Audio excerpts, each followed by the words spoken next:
as companies have become much more sophisticated in their green thinking, much because of the clarity around the UN Sustainable Development Goals, the science-based target initiatives, and all of these, and the UN Global Compact, all of these really clear frameworks that now drive the green development of companies. Then it's become clear that in order to have actual green electricity, they need what they call additionality or the additive aspect. So if they're just buying green electricity from something that is already online, already producing electricity, they're actually not changing anything. They're not adding anything. Hello and welcome to Energy Unplugged by Aurora. This podcast features various experts from Aurora having in-depth conversations with key industry leaders, policymakers and academics from all over the world. It explores the hottest topics across the energy market and gives a unique perspective on major energy issues.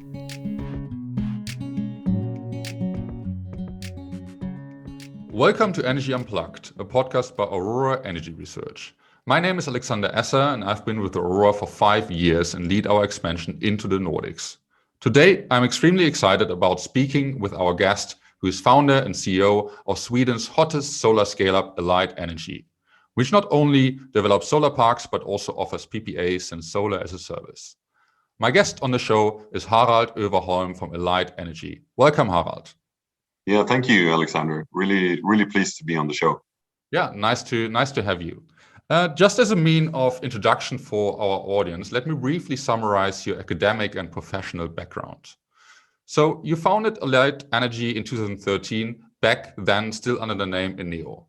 The initial idea was born during your doctoral dissertation about solar PPAs at the University of Cambridge, where you focused research on market trends of the US solar market. Before your PhD, you worked for the Nordic venture capital fund Sustainable Technology Fund, funded by a group of Nordic pension funds. And you also hold a master's degree in industrial engineering. So let us start there at your own journey. I mentioned already some steps, but I think you can probably tell your story much better yourself. So what was your journey through the energy sector? Yeah, you know what? I think solar has really been my calling from the start. So when I graduated 15 years ago as a young energy engineer, I was just amazed and thrilled by solar as an opportunity. I think that largely came from some logical thinking around climate change being such a critical challenge, being a key challenge to tackle, and solar having the potential to do that. But also, I've always been there's this fascination around solar, and I remember seeing these stats. I'm sure you've seen them 100 times before, but one of those key stats being that like the amount of energy that hits the Earth from the sun is about 10,000 times, the energy we need to power our system. So that kind of fundamental logic just made solar extremely exciting for a young engineer. And then when I started my first job as an investor, solar was really new to me because in Sweden we didn't have much solar deployment at the time, so I didn't really know much about the technology. And they sent me to one of the early PV conferences in Europe called EU-PV-SIC. And this was probably in 2006 in Milano. So I remember getting there and getting to the conference, and I was just astonished by how the solar industry, even at that time, was just so mature. And it just struck me as, if it was so mature and you had all these people coming from all over the world showing the solar business opportunities, the technology, and it was all just functional. It just struck me as the most amazing opportunity I'd seen, and how clear it was that this would become very, very important to the global power system. So from that point on, I felt, this is a movement. I really want to join this movement, and I guess I did. I did join the movement. But then my real interest was how to make it commercially viable, because solar at the time was very government driven, at least in Europe. I felt that if it was going to get really big and important, it had to become commercially viable. It had to grow by its own means and not just by government support. So that became my interest. and I wasn't really able to find the way to work on that interest in as an investor. But then I was offered a PhD position. You mentioned this in your in the introduction. I was offered to go to Cambridge to look at the global solar market from this perspective. And it was an amazing opportunity. So I switched from being an investor to being an academic, a PhD student, and to look at the sector. And really, my hero at the time was a guy called Jigar Shah, who set up the first American company doing kind of commercial solar for big power users, a company called Sun Edison, which went on to become a very, very big company. But Jigar Shah had done this, and I knew very little about him, but I read a little bit about him. And then by chance, I got this introduction to him. So I was able to set up the PhD structure around what he had done. And he was interested to help me out and to help me understand how they had built the US market. So that became really an epiphany, a pivotal moment for me. I went to the US, I met with Jigar, I got to see how they built this commercially viable and fast growing business model around solar, to essentially package solar as something that big power users could buy. And for 3 years, I was in that market. I was talking to those people, understanding what they had done. And that to me became the inspiration to set up Alight and do something similar in Europe, which is what I've done ever since. It's almost 8 years now. So that I think is, in essence, my personal journey through this sector. Yeah, very, very interesting. So did it actually help to study this solar market, the US solar market, especially in their business models? I mean, they're often the first in commercializing such technologies, to import similar concepts then to Europe and found your company.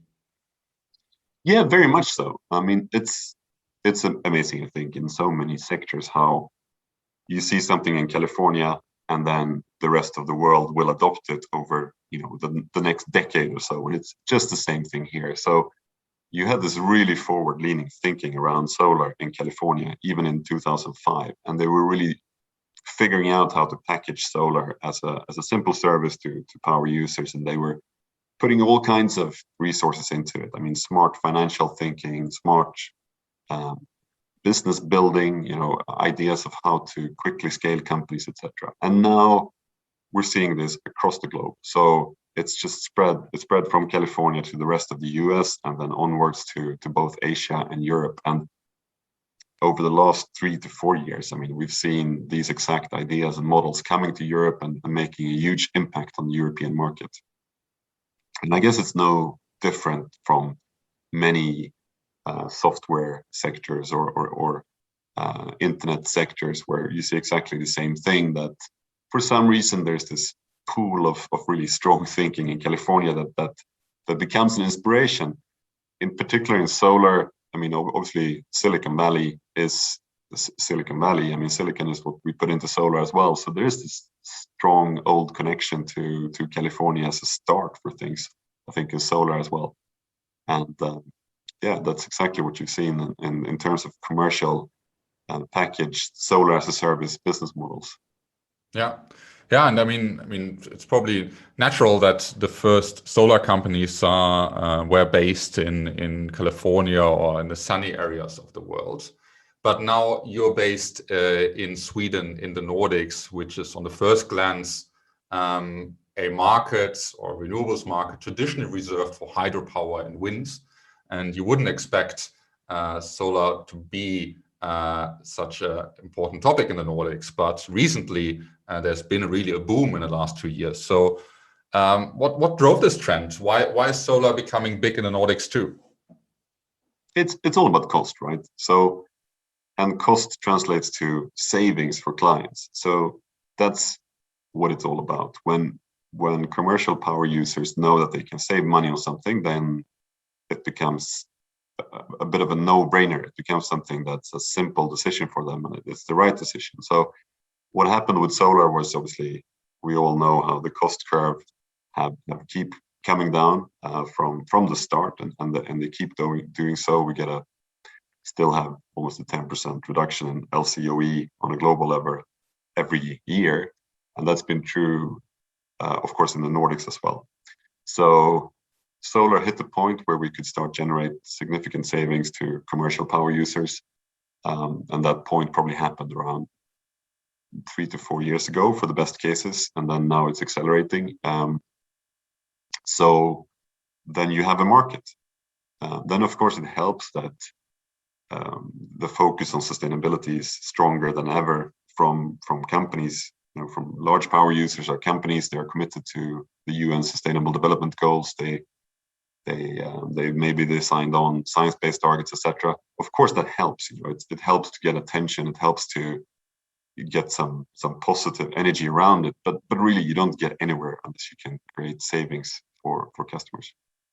Yeah, I mean, that's also what we observed, that even in the Nordics, all over the world, the LCOEs for solar have become down drastically.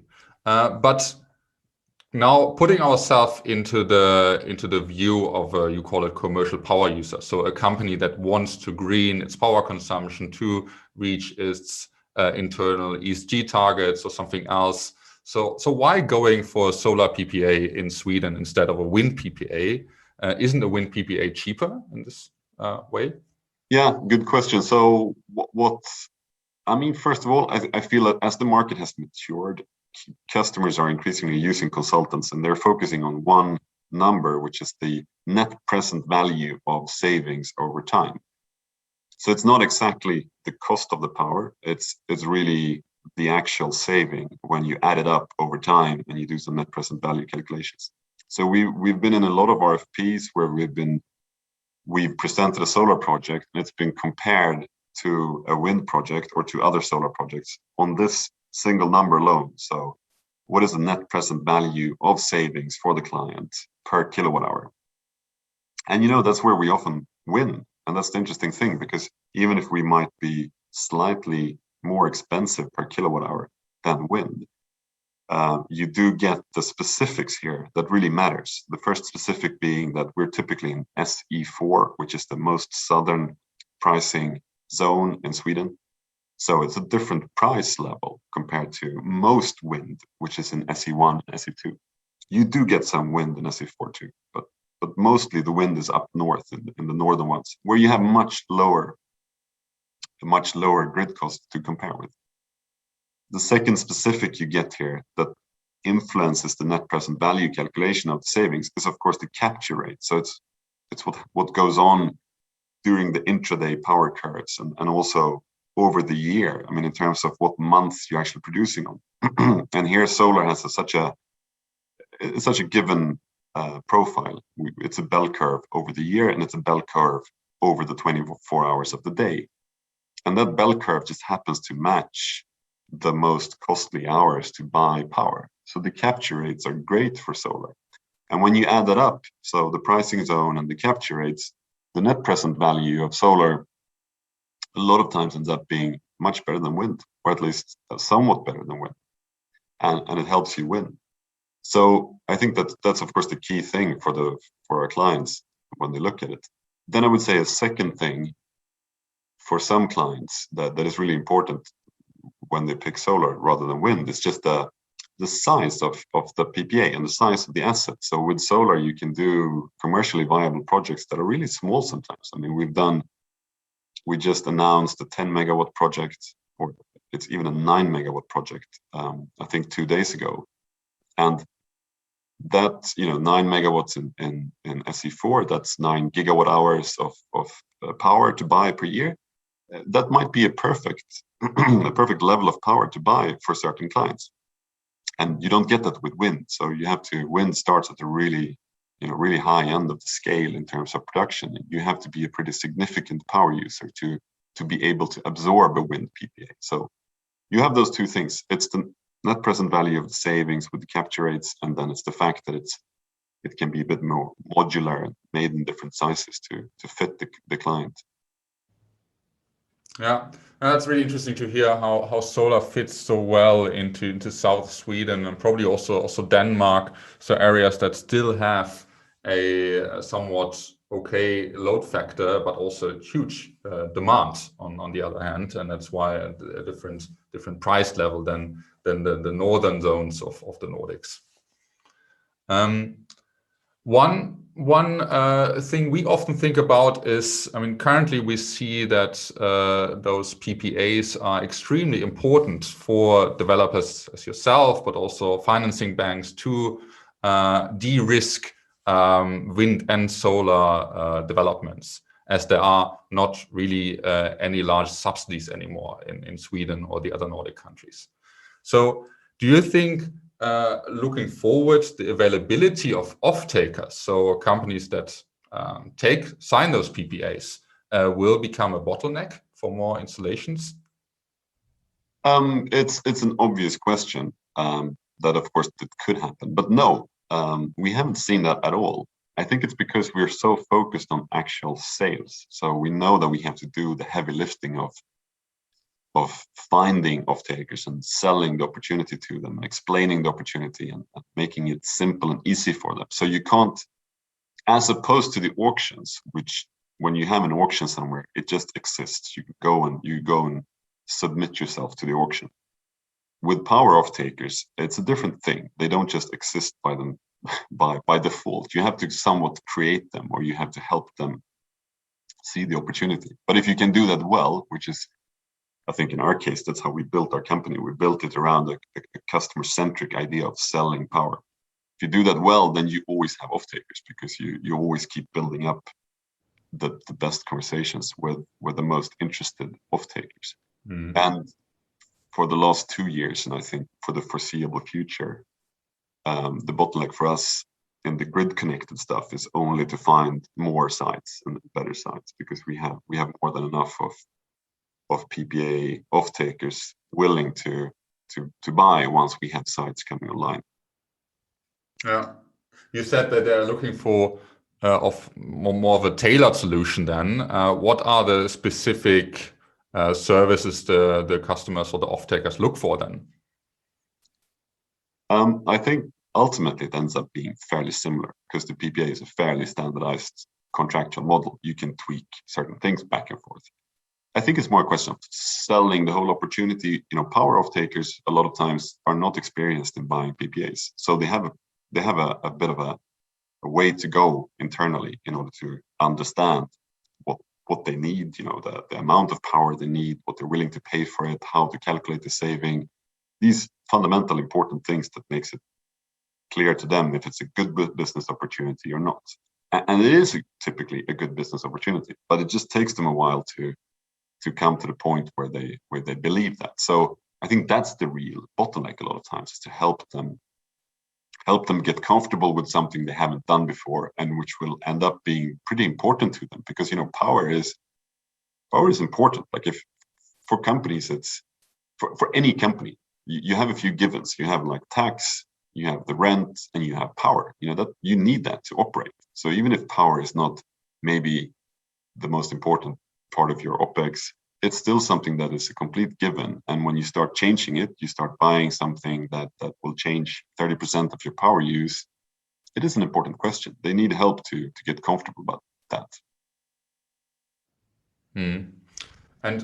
But I'm again asking regarding this long-term supply-demand balance of PPAs, because I think it's really interesting in the Nordic context, as it's maybe the most advanced PPA market in Europe.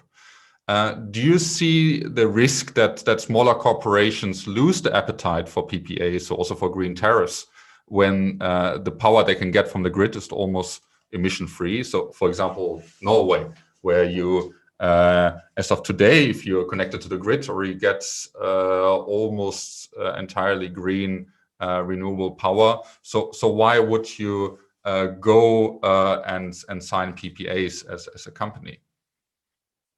Yeah, so coming back to cost, I think typically what really drives the decision is that they see a clear saving, and that's kind of disconnected from the green issue. So as long as you generate clear savings and and they are trustworthy savings, then you're going to have a great business, I think. But secondly, if you look more specifically on the green topic, I think what's happened is that as companies have become much more sophisticated in their green thinking, much because of the clarity around the UN Sustainable Development Goals, the Science-Based Target Initiatives, and all of these, and the UN Global Compact, all of these really clear frameworks that now drive the green development of companies, then it's become clear that in order to have actual green electricity, they need what they call additionality, or the additive aspect. So if they're just buying green electricity from something that is already online, already producing electricity, they're actually not changing anything. They're not adding anything. But if they buy green electricity from something that is built for them because of a PPA, so they sign a PPA, and because of that PPA, someone can build solar or wind, then suddenly that's what they call additionality. That's what it means, that they, through their actions, have made the electricity system a little bit greener. And that is really what counts these days. So if you're looking at things like the Science-Based Target Initiatives, they don't give you much credit for just buying guarantees of origin from existing plants. It really, if you're going to talk about something, if you're going to get credit for it, you have to show that it was built for you. And that's what PPAs does. Yeah. Otherwise, you could end up in some kind of greenwashing scandal. I mean, I remember there was something similar happening in the Netherlands a few years ago, when it turned out that the Dutch railway company had sourced GOs, so guarantees of origin of hydro plants in Norway that have been around for 100 or 200 years. And so basically didn't add at all to this additionality aspect. And then it's really questionable on how much you add to the energy transition.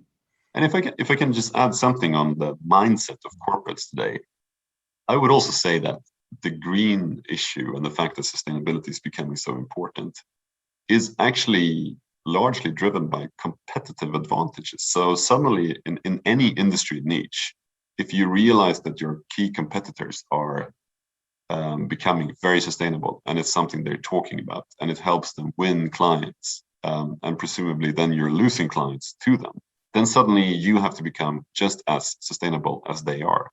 And just as you were mentioning, you can't afford the risk that you're doing this in a sloppy way that will become, that will backfire or become more of an embarrassment. No, I mean, you have to do it in a very solid way so that your competitive advantage gets more solid than your key competitors. And this, I think, is really what we see. We've seen this in the US as well, specifically in terms of solar PPAs, that you get these industry verticals where suddenly everyone go crazy for solar PPAs. And it's of course because they're watching each other and they're realizing that, okay, this is now a bit of a race to be whatever, the one who has the most new solar power or whatever exactly the race is. And then they get into that race and they get very determined to win it. And suddenly you see a lot of green deployment. So there is really a competitive angle to companies in this. Now, we talked a lot about the solar industry, about the PPA market or the Nordic market in general. I would like to move on to Alight Energy. So can you tell me, what does Alight do, and what is your vision for Alight, and how does it fit into the market or the trends that we just discussed? Yeah, good. Small question. No, that's to start with. What do we do? We help large companies switch to solar power. That's really the essence of what we do.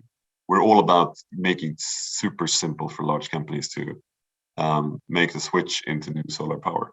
And now we do that, as we've talked about, we do that by selling solar power to them per kilowatt hour. So it's solar as a service. Essentially, it's really should be a completely hassle-free business model, a fast and swift way for them to go solar.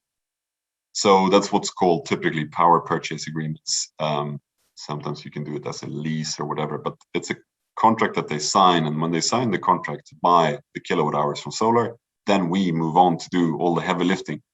So we will build the asset, we will finance the asset, we will manage the asset over the long term. we will get everything done essentially and take all the risk on our side, and they will just be buying the power from it. So it's really all about making it super easy for large companies to switch into solar. And that's what we do. And if you look at the vision for us, so the vision for us is really to build this market in Europe and to lead the market, help the market grow by leading it along the same lines that we've seen the US market grow. And that becomes kind of almost an industrial vision, because this is all about small to mid-size solar assets. So we're not the people doing the mega large solar projects, the 1 gigawatt in Spain. That's not our DNA. Our DNA is to find a repeatable way to help many commercial and industrial power users to go solar. And that then ends up being small projects, behind the meter projects, and then mid-size offsite projects. So you need to get really industrial, really repeatable, find a way to deploy many assets across many places to do that. And our vision is to do that really well and to lead the market and to make this market a very attractive market for clients, something that's just a given. It's just should go without saying that you need to get a certain percentage of your power from new solar. So that's the clear vision we have. And solar as a service, just to summarize that, so it's basically a hassle-free solar PPA that is easily accessible and smaller in scale, available and for to mid-size, smaller companies. Yeah, definitely. I mean, we work with all ranges of power users, but we just try to make sure that what we do is very simple for them to sign on to. We're really trying to package the product and make it very customer centric. Just think through the customer journey, make it easy to sign on for solar. It doesn't matter if you're small or big or a mid-sized power user.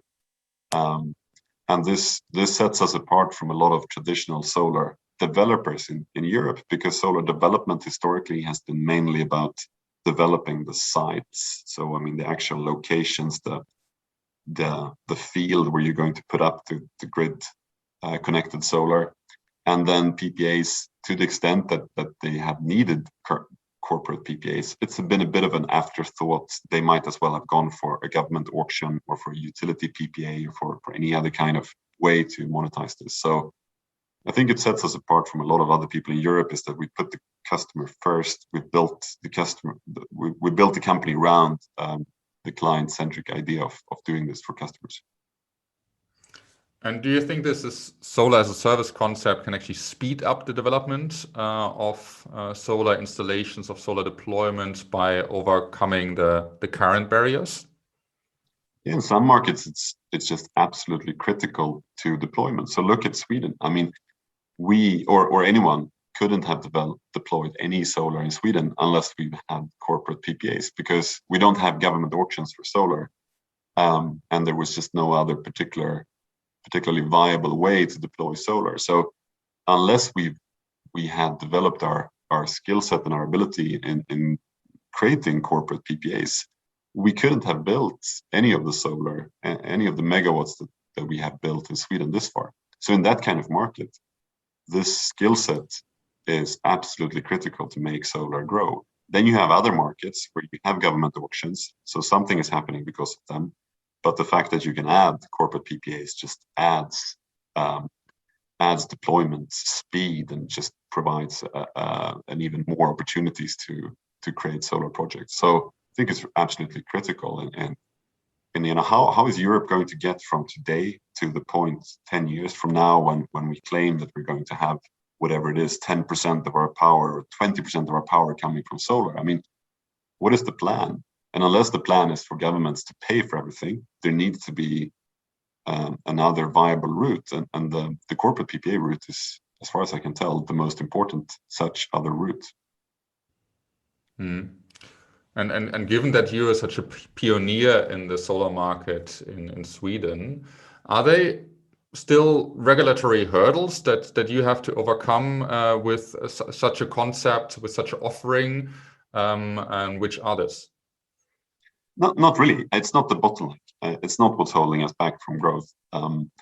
but there's always, you always have a watch list of things that you would wish that the regulator would improve upon, any kind of constraints or minor, but it's minor stuff. It's not what's holding the market back. So we don't spend a lot of energy or effort trying to influence policymakers to change regulation. We see a general very positive attitude towards our market from both the national regulators, but more importantly from the Commission and the Parliament. They really understand the corporate PPAs now, and they also recognize that it's necessary. So they're actively asking member countries to remove any kind of bottleneck, any kind of hurdle that exists on the regulatory side, and I think that's happening. So we see that happening. So we're actually happy about regulation for the most part. Which gives them more time to actually focus on the customers and their motivation. Exactly. How does this actually? What is their motivation actually? If you look at your customer group, why do they come to you to sign the PPA? The fundamental motivation again is always to save money, and I mean, and then the secondary motivation or an important driver, maybe you want to call it, is to be green, and sometimes that ends up being a competitive need. So they really need to get green tomorrow, and sometimes it's a little bit of a horizon issue where they realize that they will need it over a certain amount of time. But really, looking at how to save money at the same time is very critical to customers. They will come to us because, they will come to us because we do corporate PPAs. So they will come to us to hear our view on it and to see if we are the ones that can be the best supplier for them. Sometimes they work only with us because they think we're very easy to work with and they know us well from before and they feel that we are a perfect partner. Sometimes they come to us in a competitive situation where we compete against others just to see if we're the best, if we can deliver the most savings, if we can have the fastest timeline to deployment. So, but because we're specialized and it's all we do corporate PPAs behind the meter or grid connected. I think we've earned our place for most companies looking at this market. They would be very interested to hear what we can offer them in their geography. Does hedging actually play a role? So basically the idea that you lock in a low power price right now, an expectation that prices are increasing over time? Yeah, I think again the estimated saving over time is really what drives the decision. But hedging is, of course, that saving kind of implies the fact that they have locked in their electricity at a certain rate, and that sense of comfort in locking it in, which is what you might call a really long-term hedge, is definitely something positive. I'm not entirely sure what kind of price tag a customer would put on that hedge alone. So I think what they value really commercially, they value the saving rather than the hedge, but they like the hedge and it's a positive thing. But it's not really something that could be priced on a standalone basis, I don't think. Yeah, great, Harald. So just to wrap up, I want to come to a section that we usually do on this podcast called Overrated or Underrated. So I don't want to miss the opportunity to ask you on a few concepts in the energy transition, and especially with regards to the topics of photovoltaic, VC, and the Nordic markets in general. So I'll ask you if you think the concepts are currently overrated or underrated. And don't feel the pressure to elaborate on your response, but obviously you can. So the first concept is photovoltaic behind the meter for self-consumption. Do you think this concept is overrated or underrated? Yeah, definitely underrated. So, and it's something we do, and it's growing very fast, I think, in Europe. And it's at the point now where the US was 10 years ago, when suddenly a lot of companies realized that this can be done without hassle. It can be done as a simple service.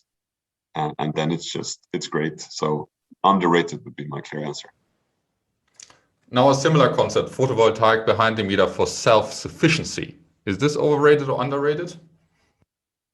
Yeah, look, I think it's definitely underrated in the long term. And this is something we're seeing in the US and California now, is how the whole behind the meter market is moving towards more of actual uninterrupted power supply, resilience, etc. We're not seeing that in Europe yet. And you need to put some intelligent storage, battery storage into the system to achieve it. But I'm absolutely positive we'll see it in Europe within 2 to 3 years as an important business concept. So maybe it's overrated at this point in Europe, but underrated definitely long term. Okay. Even though the power grids seem to be so stable in the Nordics or in the rest of Europe. Yeah, I mean, I guess that's the thing. For as long as they seem perfectly stable, it's not going to be the most important concept. But then as soon as that belief from customer side starts to wobble a bit, which is what you've seen, of course, in California and Texas and places like that, then immediately self-sufficiency and an uninterrupted power supply becomes critical. So yeah, I mean, that's the question. Are we going to keep viewing grids as being perfectly stable? Or is that view going to change a little bit in Europe? Texas is definitely a good example, and scared probably a lot of regulators also in the European context. Another concept that you also were involved in, so venture capital for green technologies, overrated or underrated? Yeah, unfortunately, I will have to say it's overrated. And of course, I was a venture capitalist myself, focusing on green technology. So I guess I know what I'm talking about here. But clearly, venture capital is not the bottleneck for a market. It's not what's holding the market back. It's not bad in any sense, but it's not the critical component needed to accelerate our market, at least. Okay. And now coming to the Nordic power markets. So nuclear power is part of net zero power system in the Nordics. Yeah, so this is almost a religious question sometimes in the Nordics. So you want to be very careful in how you answer this. But look, I think it's overrated, and it's just on a simple fact level. I just don't see nuclear power happening if building out significant new nuclear power. I just don't see it happening. So I think it's an overrated concept. That doesn't mean I have a strong religious view on the underlying fundamentals here. But I certainly, if you look at what's happening in renewables and the enormous amount of capital and people and energy being put into that sector compared to nuclear, I think it's clear that the future belongs to renewables plus storage. Yeah. Okay, maybe then to wrap it off, one less political question or concept, the Nordic hydropower as battery for the continental power system, overrated or underrated? It's a nice idea, but I would still actually pick overrated, because I think we see now so much different storage technology coming online, becoming bankable, that there's going to be all kinds of, from short-term to long-term storage, and the diversity of that coming online over the next couple of years, that I don't really see the critical need for this particular way of thinking. That said, of course, Nordic hydropower as kind of storage is a good thing. It's going to stay a good thing, but it's a little bit overrated as a concept, I think. Yeah. Okay, great. I very much enjoyed the discussion. I think this is now a good natural time to finish off. So we'll be watching your progress, the progress of Alight Energy, but also of the whole Nordic solar and PPA market. So that's going to be very interesting. And Harald, I want to thank you very much for this conversation. Thank you. Yeah, thank you so much, Alexander. It's been a pleasure and a really exciting discussion. And looking forward to stay in touch. That was Alexander Esser, who leads Aurora's expansion into the Nordics, speaking to Harald Överholm, founder and CEO of Alight Energy. Do keep an eye on our podcast feed for more in-depth conversations with senior members of the energy industry. The best way to do this is to subscribe on whatever platform you use. Thanks for listening, and goodbye.